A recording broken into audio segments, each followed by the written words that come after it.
up with Ken Posey Fennicle and the wild-looking Aeroliner.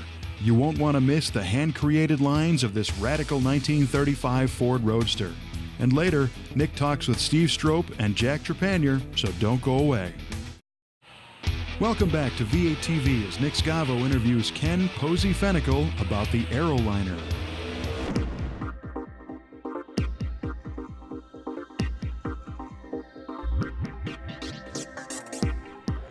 First of all, how would you describe what this is? I mean, from what I look at, I have thoughts of posters that I used to see that had like French influence to them.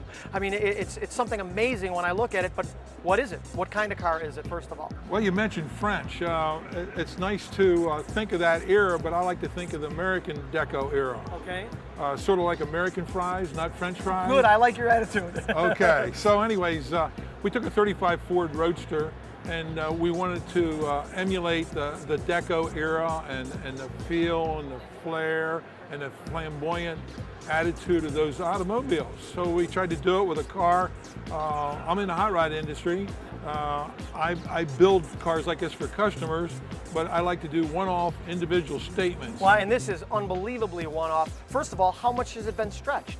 How much? I haven't done the math, but it's a 140-inch wheelbase. Okay, and then as far as drivetrain, what are we talking? Motor, transmission, rear end, what kind of stuff is it? Well, the motor's a Roush. It's a small block, but it's a 427 small block with 550 horse. Whoa, okay.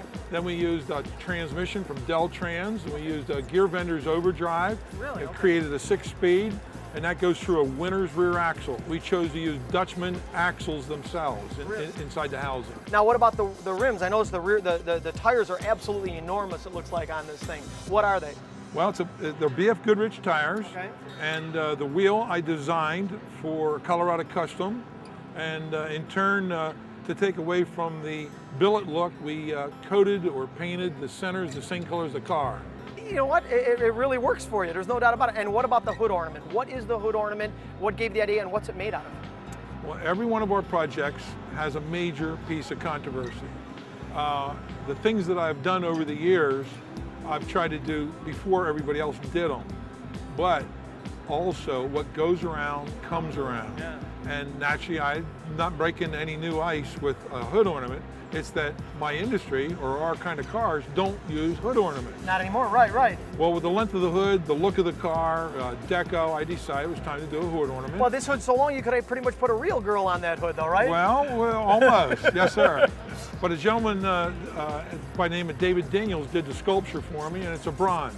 It is, wow. It's called Driven, and they are available. There's 15 of them, and we've sold 4 already. Okay, and what does this thing feel like to drive? Powerful? Is it more of a pleasure car or? Extremely powerful. Really? It feels like a sports car slash hot rod slash don't let me get in trouble tonight. Right, so now we get out of the show on Saturday. Would I be able to actually drive the car on Saturday? Well, I'm actually driving a car from here to where I'm staying. As far as metalwork, how do you do things? Like, for instance, the hood. It's unbelievably long and straight as a string, obviously. This obviously was made from scratch. Yes, sir. This is 080 aluminum. We shaped it in our shop. It's been hammered with a Cook hammer.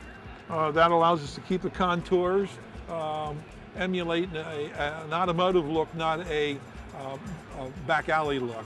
It's too easy to take a piece of metal and put it on flat. Okay. Automotive is not that way. Automotive always has a wash. So explain. Always has a feel. And explain the tool that you use to do this. It's a Cook hammer. A Cook hammer? Cook is the manufacturer. Okay. And it's repetitive.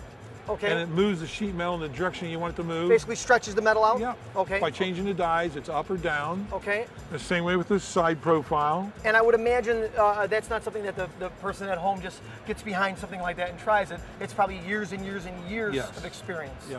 And the Cook hammer also provides classes for those people that want to learn. Really? Yeah. That'd be a fun class. I'd love to learn something like that, because when I see metal workers, I'm absolutely amazed by them. I mean, because I know I've tried to hammer and dolly things, and I know how hard it is. So to make something look like this is just amazing to me. So you know what I would really find interesting is, I mean, obviously when I look at a project like this and I see it done, I love it. But being mechanically inclined, I would give anything to know how a project like this came about and the processes that it took to get there. That to me would be something cool. If you got any plans for something like that? Well, this project actually got started, and all the pressure, because of that 6.5-month build, was because of a book that we're going to be involved with. It's going to come out next month. It's called Build Book 2. Okay. And Build Book 1 was done on a CUDA last year that Troy did. Troy did an amazing job on that, okay. And that's, we're going to have this is 180 pages, we're going to have a 280 page book. And it's going to show the step-by-step processes? Beginning to end. Where do we get a book like that? Well, Amazon.com Fantastic. or POSIES Build Book or Build Book 2. You'll be able to find it on the web at our website, but it'll show all the effort, close to 6,000 pictures that will be condensed into a complete story of each item, including the artist on the sculptor. Oh, fantastic. Just on down the line. Fantastic. I can't wait to see it. Yes, sir. Thank you.